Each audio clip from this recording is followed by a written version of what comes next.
আমি তো আর জোর করে কেড়ে নিয়ে যেতে পারবো না। তবে যাওয়ার আগে তোকে আমি একটা কথা বলে দিয়ে যাই, যে ছেলেটাকে তুই আমায় দান করলি না, এই ছেলেটাকে তুই ধরে রাখতেও পারবি না। বল হরি বল। যেদিন এর 12 বৎসর পূর্ণ হবে, সেদিন তোদের সবাইকে ফাঁকি দিয়ে ঘর ছেড়ে চলে যাবে। মাগো, যে জগৎ সংসারের জন্য জন্ম নিয়েছে, সে কি কারো একা হতে পারে? ঠিক আছে মা, আমি আসি। এই বলে সন্ন্যাসী যখনই ঘর থেকে পাটা বাইরে রাখবে, পিছন দিক থেকে ডাক দিচ্ছে, দাঁড়ান। কে আপনি? আমি হলাম কুবেরের বাবা, আমার নাম হাড়াই পণ্ডিত। পদ্মা আপনার সঙ্গে ত্রিসত্য প্রতিজ্ঞা করেছে। পদ্মা, তুমি সন্ন্যাসীর সঙ্গে ত্রিসত্য প্রতিজ্ঞা করেছো যে আমাদের একমাত্র ছেলে কুবেরকে তুমি সন্ন্যাসীর হাতে তুলে দেবে। দাও পদ্মা, দাও, আমাদের কুবেরকে সন্ন্যাসীকে দান করে দাও। কি বলছো স্বামী? এ তুমি কি বলছো? বলছে, জানো পদ্মা, যেদিন আমাদের কুবেরের জন্ম হয়েছিল, সেই দিন তার জন্ম নক্ষত্র আমি বিচার করিয়েছিলাম, আর সেখানে পরিষ্কার লেখা আছে যে আমাদের ছেলের যেদিন 12 বৎসর পূর্ণ হবে, সেদিন সবাইকে ফাঁকি দিয়ে চলে যাবে।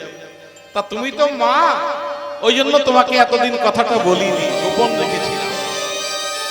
আজ আমার ছেলের 12 বৎসর পূর্ণ হয়েছে। দাও পদ্মা, দাও, ছেলেটাকে সন্ন্যাসীর হাতে তুলে দাও, আর তোমার ত্রিসত্য তুমি রক্ষা করো। দাঁড়ান সন্ন্যাসী, শেষবারের মতো আমার ছেলেকে আমি একটু সাজিয়ে, ছেলেটাকে সাজিয়ে দিয়ে সন্ন্যাসীর হাতে তুলে দিলেন। আর সন্ন্যাসী ওই ছোট্ট ছেলেটাকে নিয়ে নানান তীর্থ ভ্রমণ করছে। এই ভ্রমণ করতে করতে করতে করতে পান্ডারপুর গ্রামে ভীমা নদীর তীরে এসে বলছে, ওরে কুবের, এবার তোর সময় হয়ে গেছে, আজ থেকে আমি মন্ত্র দেব। যেই না কর্ণে মন্ত্র প্রদান করেছে, আর গুরুদেবকে দেখতে পাচ্ছে। চিৎকার করে বলছে, গুরুদেব, গুরুদেব আপনি কোথায়? ভেতর থেকে আওয়াজ আসছে, সোহং। ওরে, আমি তোমার অন্তরে। তাহলে কি হলো বাবা? ওই শঙ্করারণ্য সন্ন্যাসীপুরী আর হাড়াই পণ্ডিতের ছেলে কুবের, এই দুটি দেহ যেদিন এক হলো, সেই দিন পূর্ণ প্রকাশ হলো নিত্যানন্দ রাম। পরিষ্কার? তাহলে শ্রী অদ্বৈত নিত্যানন্দ। এবার আছে কি নাম? শ্রীবাস। এই যে শ্রীবাস পরিচয় আছে গো? শ্রীবাস ঠাকুরকে না দেবর্ষি নারদ কলিযুগে শ্রীবাস হয়ে এসেছিলেন। তারপর কার নাম? গদাধর। গদাধর কে গো? শ্রী রাধার ভাবমূর্তি। তাহলে আরাধনা করতে গেলে 4 জনকে ডাকলে হবে না, 5 জনকে ডাকতে হবে। এই যে আমাদের হাতে 5খানা আঙ্গুল, এই আঙ্গুলগুলোর নাম আছে। এই আঙ্গুলটার কি নাম? বৃদ্ধাঙ্গুলি। এই আঙ্গুলটার নাম তর্জনী। এই আঙ্গুলটার নাম মধ্যমা। এই আঙ্গুলটার নাম অনামিকা। আর এই আঙ্গুলটার নাম হচ্ছে কনিষ্ঠা। তাহলে এই যে 5টা আঙ্গুল, এই 5টা আঙ্গুলের মধ্যে এই বুড়ো আঙ্গুলটাকে কেটে বাদ দিয়ে দিলে কি হবে? এই 4টি আঙ্গুল শক্তিহীন হয়ে পড়বে, তাই না? এই 5টি আঙ্গুল যখন আপনার ঠিক আছে, তখন আপনি 50 কিলো ওজন তুলছেন। আর এই বুড়ো আঙ্গুলটা যদি কেটে বাদ দিয়ে দিই, আর কিন্তু 50 কিলো তুলতে পারবেন, তখন 20 কেজিতে দাঁড়িয়ে যাবে। তার মানে শক্তিহীন হয়ে পড়বে। ঠিক তেমনি আরাধনা করতে গেলে ওই 1 জন 2 জন 3 জন 4 জনকে নয়, 5 জনকেই ডাকতে হবে। শ্রী অদ্বৈত নিত্যানন্দ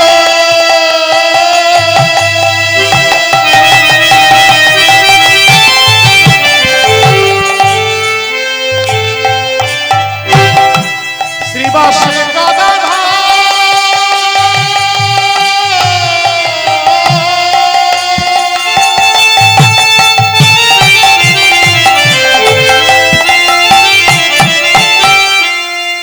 তার মাঝে নাচে গৌরাঙ্গ সুন্দর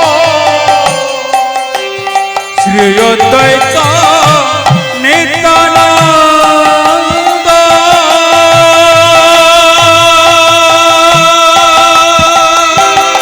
বল হলো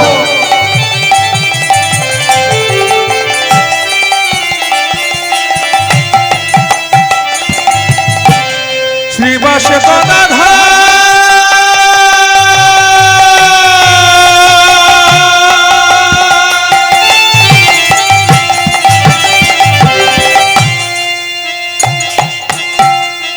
তার মাঝে নাচে গৌরাঙ্গ সুন্দর। আহা এত সুন্দর পদ কে লিখলেন? যার নাম হলো বাসু ঘোষ। বাড়ি কোথায়? যদি কোনোদিন সময় হয় পূর্ব মেদিনীপুর স্টেশনটার নাম হচ্ছে তমলুক। এই তমলুকের পিছনে একটা গ্রাম, যে গ্রামটার নাম হচ্ছে নরপোতা। কি বললাম বাবা? নরপোতা। এই নরপোতা নাম হলো না, এই বাসু ঘোষ সারা জীবন গৌরের পদাবলী লিখেছে বাবা। গৌর ছাড়া কিছু জানে না, শয়নে গৌর স্বপনে গৌর। সেই বাসু ঘোষ একদিন হঠাৎ করে শ্রবণ করলেন যে তার পদাবলীর সার গৌর হরি আর নেই। গৌর হরি লীলা সম্বরণ করেছে, চিৎকার করে বলছে গৌর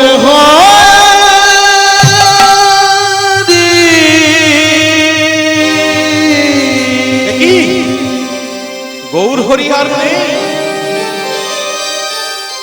তাহলে গৌর হরি যে দেশে নেই সে দেশে আমার কি কাজ? আমি যে গৌর ছাড়া আর জানি না গো। তাই তমলুকের মাটিতে একটা গর্ত করলেন বাবা, গর্ত করলেন আর ঠিক করলেন যে এই গর্তের মধ্যে আমি জ্যান্ত সমাধি দেব। কি অনুরাগ চিন্তা করলেন! সেই গর্তটা খুঁড়ে সেই গর্তের মধ্যে নিজে প্রবেশ করেছে আর মাটিগুলোকে টানছে আর নিজের দেহটাকে চাপা দিচ্ছে। এই চাপা দিতে দিতে দিতে দিতে এই অবধি হয়ে গেছে, আর একটু হলেই নিতাই গৌর হরি হরি। সেই সময় মহাপ্রভু ছুটে এলেন, বাসু বাসু হে তুই কি করছিলি রে? তুই কি জানিস না যে আত্মহত্যা করা মহাপাপ? যে আত্মহত্যা করে সে ঊর্ধ্বগামী হয় না, সে অধোগামী হয়, সে নিম্নগামী হয়। বলল প্রভু যে দেশে গৌর নেই সেই দেশে আমার কি কাজ? আমি যে গৌর ছাড়া আর জানি না। বলো রে বাসু তুই আমাকে এত ভালোবাসিস? আয় বাসু আয়, আমার বুকে আয়। বাসু ঘোষের শ্রীপাঠে অর্থাৎ মন্দিরে দুটি বিগ্রহ ছিল, একটা ভগবান কৃষ্ণের আর একটা ছিল জগন্নাথের। সেই দিন থেকে বাসু ঘোষ আর একটা মূর্তি স্থাপন করলেন যার নাম হলো গৌর হরি। তাই পদাবলীর শেষে ধ্বনিটাতে লিখছে বাসুদেব ঘোষে কাহে ঘোষে কাহে যোগ করি জোর করি যেই কৃষ্ণ সেই গোরা, গোরা আবার সেই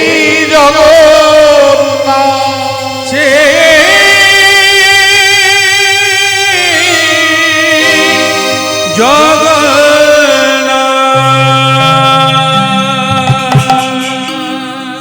বাসুদেব ঘোষে কহে জোড় করি হাত, যেই কৃষ্ণ সেই গোরা, আবার সেই জগন্নাথ। সেই কথা আজ আমরা আশ্বাস করব। তা লীলা শুরু করার আগে পুরীধামের পালা তো বাবা, যা কথা বলবো সেই জগন্নাথকে নিয়েই। তা পুরীধাম কারা কারা গেছেন একটু হাত তুলুন। রাধে রাধে। এদিক থেকে শুরু হোক। আমি ভয় নেই, কোনো জিজ্ঞেস করবো না, শুধু আমি দেখবো পুরীধাম কারা কারা গেছেন। রাধে রাধে। এই বাস কটি যারা যারা গেছেন হাত তুলুন। আহা, আপনাদের দর্শন করে আমি এখান থেকে জগন্নাথ দর্শন করলাম। কারণ জগন্নাথে যারা যায়, জগন্নাথ তাদের হৃদয়ে বিরাজমান হয়ে থাকে। অনেকেই গেছেন। এবার একটি কথা বলি, জগন্নাথ আমরা অনেকেই যাই, প্রতি বছরই যাই, কিন্তু জগন্নাথ আমরা দুটি জিনিসের জন্য বেশি পড়ে যাই। এক হচ্ছে সমুদ্রে গিয়ে ঢেউ খাবো, কি ভাবো? মানে হোটেলে কোন রকম করে ব্যাগটা রেখেই ছুটে যেতে পারলেই বাঁচি। সমুদ্রে ঢেউ খেতে আর সমুদ্রের ধারে মাছ ভাজা খেতে। কিন্তু জগন্নাথের যে কত তত্ত্ব, কত তথ্য আছে, সেগুলোর খোঁজ খবর খুব একটা আমরা নেওয়ার চেষ্টা করি। হরিবল হরিবল। হ্যাঁ গো, যারা পুরীধাম গেছেন, যারা মন্দির ঘুরেছেন, আপনারা তো জগন্নাথের মাসির বাড়িতে দেখেছেন। জগন্নাথের মাসি কি নাম? গুন্ডিচা মন্দির, তাই না বাবা? গুন্ডিচা হচ্ছে জগন্নাথের মাসি। তা কোন সম্পর্কে মাসি? এই লীলার মধ্যে আজকে জানতে পারবেন। জগন্নাথের যারা পাকশালা দেখেছেন, রান্নাঘরটা দেখেছেন, আচ্ছা বলুন দেখি, এত বড় রান্নাঘর আর কোথাও আছে কি বাবা? যেখানে প্রতিদিন 26,000 ভক্তের সেবার আয়োজন হয়। কত বললাম? 26,000। এবং রান্না যেটাতে হয় প্রতিদিন নতুন মাটির পাত্র। আজকে যেটাতে রান্না হবে কাল সেটার আর ব্যবহার হবে। এবং রান্নাটা হয় কেমন করে না, ভান্ডের উপর ভান্ড জড়িয়ে। এই নিচে আগুন, এই একটা ভান্ড, তারপর একটা ভান্ড, তারপর একটা ভান্ড, এরকম 9টি ভান্ড থাকে।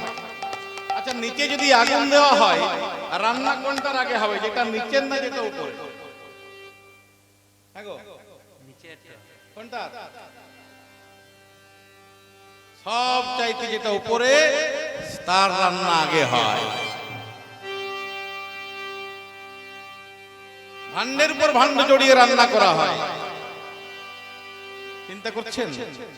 এত বড় জগন্নাথ মন্দির, যে জগন্নাথের মন্দিরের কোনো ছায়া পড়ে না।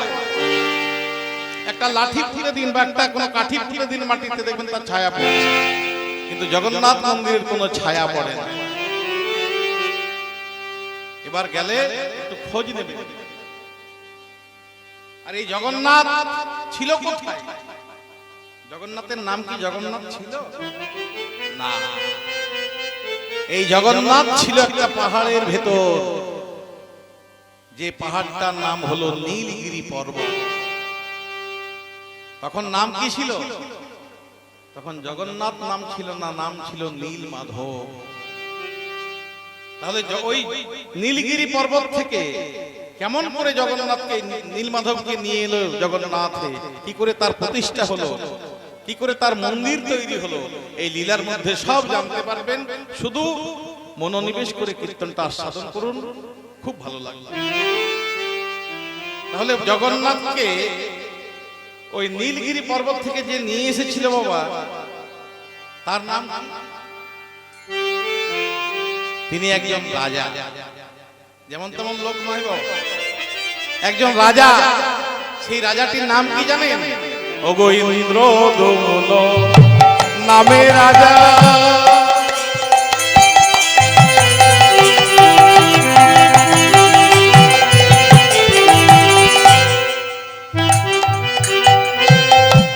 অবন্তী নগরে ইন্দ্রদম্ন নামে রাজা।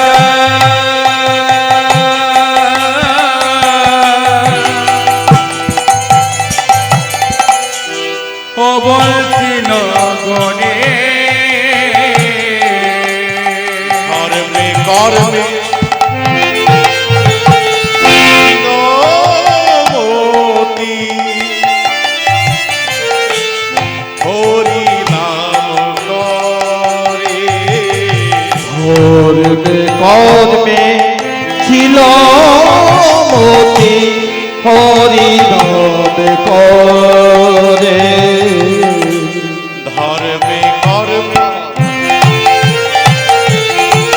ছিল মতি হরি নাম করে নজর ধরবে কর্মে ছিল মতি হরি নাম করে শঙ্খ চক্র গদা পদ্ম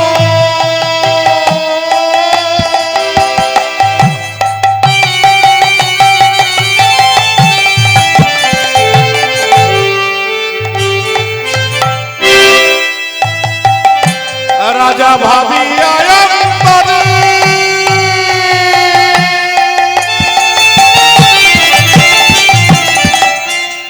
একাকী করেন ভজ নয়নের জলে শঙ্খ চক্র গদা পদ্ম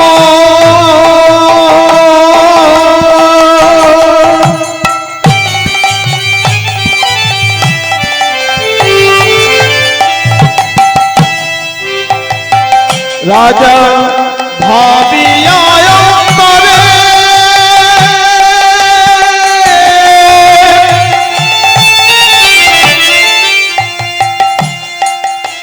একাকী করে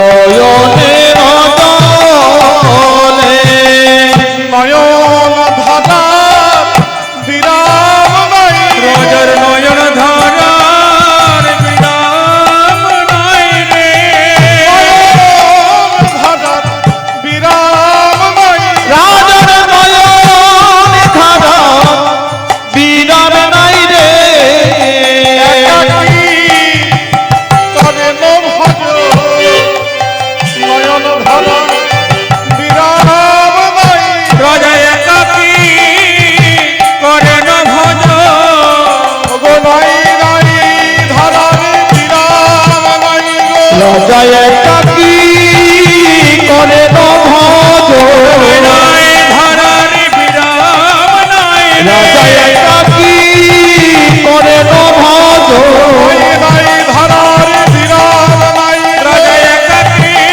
করেন ভজ নাই নাই ধারা বিরাম নাই রে করেন ভজ নাই নাই ধারা বিরাম নাই রে একাকী করেন ভজ রাজার নয়ন ধারা বিরাম নাই রে দেখো, একজন রাজার আসল কাজ কি বলুন দেখি?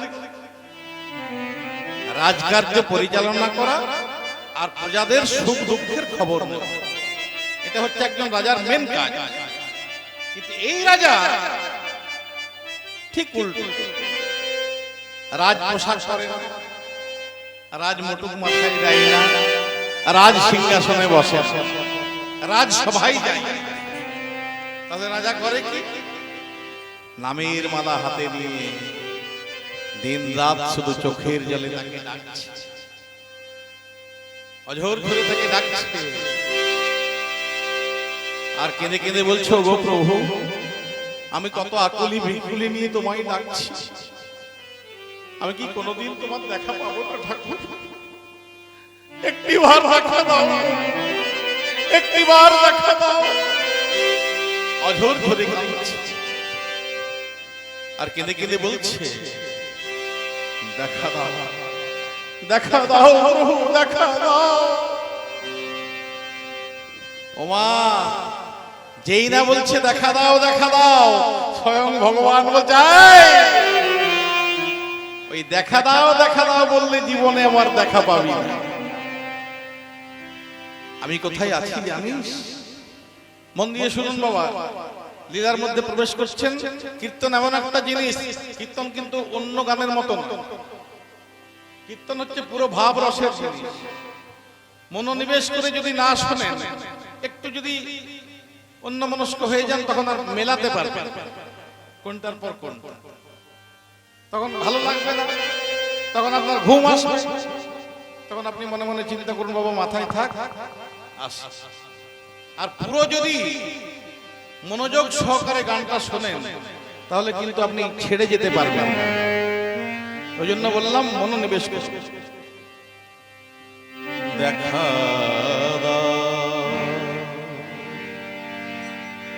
দেখা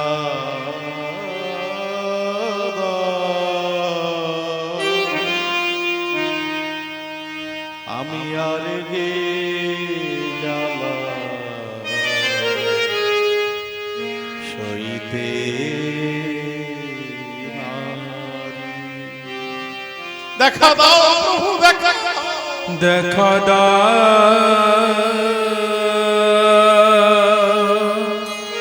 দেখা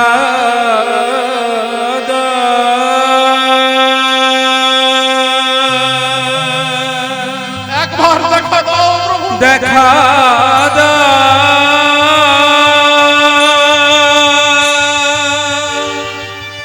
দেখা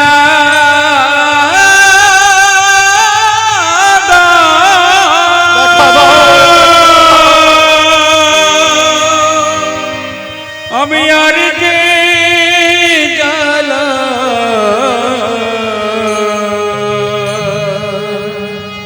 সইতে নারি। ইন্দ্রদম্ন কে কে আমাকে ডাকলো? কে? ওরে আমি তোর আরাধ্য দেবতা নীল মাধব। প্রভু প্রভু তুমি আমার সঙ্গে কথা বললো প্রভু, তুমি তুমি আমার ডাক শুনতে পেয়েছো প্রভু। ওরে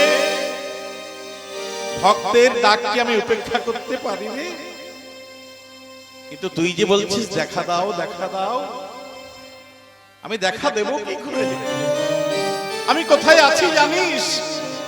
ওরে আমি বড় কষ্টে আছি রে, আমি বড় দুঃখে আছি। শীত গ্রীষ্ম বর্ষা দাবাগ্নিতে আমার অনেক কষ্ট হয়, কিন্তু আমি আর এইভাবে লুকিয়ে পড়ে থাকতে চাই না। আমি তোর হাত দিয়ে এই জগৎ মাঝারে প্রকাশ পেতে চাই। তুই আমাকে উদ্ধার কর, তুই আমাকে উদ্ধার কর। দেখুন বাবা, আমাদের যদি কোনো কষ্ট হয় কোনো দুঃখ হয় আমরা কাকে বলি গো? আমরা ভগবানকে বলি। আর ভগবানের যদি কোনোদিন কোনো কষ্ট হয় দুঃখ হয় ভগবান কাকে বলে? কাকে বলে গো? ভগবান বলে ভক্তকে। বাবা কি আমাদের মতো ভক্ত? হরিবল হরিবল। ইন্দ্রদ্যুম্নের মতো ভক্তকে বলে। ভক্ত কথাটি এইটুকু ছোট্ট ওয়ার্ড, কিন্তু ডেফিনেশন বাবা অনেক বড়। ওই জন্য বলে না ভক্ত বড় শক্ত, পণ্ডিত রইল বসে, গাছের ফল গাছে রইল, বৃন্ত গেল খসে। ভক্ত হতে আমরা পারিনি। আর ভক্ত কাকে বলে জানেন? একটা ছোট্ট আমি উদাহরণ দিচ্ছি তাহলে বুঝে যাবে যে ভক্ত কাকে বলে। একজন ভক্তের বাড়িতে গোপাল সেবা আছে। তা ভদ্রলোক চাকরি করে। যখনই গোপালকে ভোগ লাগায় তখন তার স্ত্রী রান্না বান্না করে, ভোগের রান্না তার স্ত্রী করে। একদিন ছুটির দিন ভক্তের খুব আনন্দ যে আজ আমি গোপালের জন্য রান্না করব। শুনো গোপাল সেবা আছে বাড়িতে। তা ভক্ত বলছে আজ আমি নিজের হাতে রান্না করব। তা ভক্ত খুব সুন্দরভাবে লুচি ভাত, লুচিটা ভেজে ভেজে করছে কি একটা ঝুড়িতে রাখছে, লুচি ভাজছে আর একটা ঝুড়িতে রাখছে। আর এদিকে একটা কুকুর এসে সব লুচিগুলো খেয়ে শেষ করে দিয়েছে। ভক্ত যখন হঠাৎ করে ঝুড়িটার দিকে তাকালো দেখছে ঝুড়িতে একটাও লুচি নেই। শেষ যে লুচিটা ছিল সেটা তখন কুকুরের মুখে। এই হরি সবাই বসে আছেন, মায়েদের বলছি বাবাদেরও বলছি, মনে করুন আপনি সেই ভক্ত আপনি আপনার গোপালের জন্য লুচি ভাজছেন, আর একটা কুকুর এসে মুখ দিয়ে দিয়েছে বা খেয়ে ফেলেছে, আপনি কি করবেন? ও মায়েরা, কি করবেন গো? মিথ্যে কথা কিন্তু বলতে পাবেন না, সত্যি যেটা বাস্তব সেটা বলবো। যখনই দেখবো কুকুরে মুখ দিয়েছে, তখন হাতে যেটা থাকবে প্রথমে ছুড়ে ফেলবো, নাকি গো? তারপর গালাগালি দেব, তারপর তেড়ে নিয়ে যাব। আমরা হলে এগুলোই করি। কি বাবা, ঠিক বলছি তো? কিন্তু ভক্ত যখন দেখলো যে কুকুর সব লুচিগুলো খেয়ে ফেলেছে, ভক্তের একটু রাগ হয়নি গো। ভক্ত সঙ্গে সঙ্গে গলে বস্ত্র দিয়ে হাত জোড় করে বলছে, ওরে কুকুর, এ তুই কি করলি রে? তুই শুকনো লুচিগুলো খেয়ে ফেললি, আমাকে একটু ডাল তরকারি দেওয়ার সময় পর্যন্ত তুই দিলি না। এই কথা ভক্ত বলতে পারে, এই কথা আমাদের মুখ দিয়ে বার হবে। কি বাবা, এই ভেতরটা কত পরিষ্কার, কত পরিষ্কার থাকলে তবে এই কথা মুখ দিয়ে বার হয় যে ওরে শুকনো লুচিগুলো খেয়ে ফেললি বাবা, একটু ডাল তরকারি দেওয়ার সময় পর্যন্ত আমায় দিলি না। এই কথা একমাত্র ভক্তই বলতে পারে। তাই রাজা ইন্দ্রদম্ন কি করলেন? যেই না সকাল হয়েছে, মন্ত্রীকে ডেকে বলছে, মন্ত্রী, তুমি নগরে ঢেরা পিটিয়ে বলে দাও যে আমার আরাধ্য দেবতা নীলমাধব, তার যদি কেউ সন্ধান এনে দিতে পারে, তাকে আমি 1 লক্ষ স্বর্ণ মুদ্রা আর একটা গ্রাম উপহার দেব। তখনকার দিনে তো বাবা মাইক ছিল না, এই নগরে নগরে ঢেরা পিটিয়ে দাও। যেই না ঢেরা পিটিয়ে দিয়েছে, 100 ব্রাহ্মণ এসে হাজির। রাজা ইন্দ্রদম্নের কি আনন্দ, 100 জন ব্রাহ্মণ এসেছে। আচ্ছা, আপনারা কি আমার ওই নীলমাধবের সন্ধানে যাচ্ছেন? বলছে, হ্যাঁ মহারাজ। বাহ, ভগবানের কাছে প্রার্থনা করি আপনারা যেন খুব তাড়াতাড়ি নীলমাধবের সন্ধান নিয়ে ফিরতে পারেন। আপনারা কতজন আছেন? আমরা বেশি না, 100 জন আছে। ও, তাহলে এই যে ছেলেটাকে দেখছেন, এ হচ্ছে আমার পূজারীর ছেলে, এর নাম হচ্ছে বিদ্যাপতি, এও জাতিতে ব্রাহ্মণ, তাই একেও সঙ্গে করে নিয়ে যান। সঙ্গে সঙ্গে বিদ্যাপতি বলছে, মহারাজ, বলছে আমি যেতে পারি, কিন্তু আমার একটা শর্ত আছে। কি শর্ত? না, ওই যে আপনি ঘোষণা করেছেন যে নীলমাধবের সন্ধান যদি কেউ এনে দিতে পারে, তাকে আপনি 1 লক্ষ স্বর্ণ মুদ্রা আর একটা গ্রাম দেবেন। বলছে, হ্যাঁ বলেছি, কিন্তু মহারাজ, যদি আমার হাতে আপনার নীলমাধব উদ্ধার হয়, আমি কিন্তু ওইগুলো কিচ্ছু নেব না। বাহ, খুব আনন্দ পেলাম। ঠিক আছে, যাও, তোমাদের যাত্রা শুভ হোক। উলুধ্বনি। আজ শ্রীহরি শ্রীহরি বলে ওগো শোভাযাত্রা হই, শ্রীহরি শ্রীহরি বলে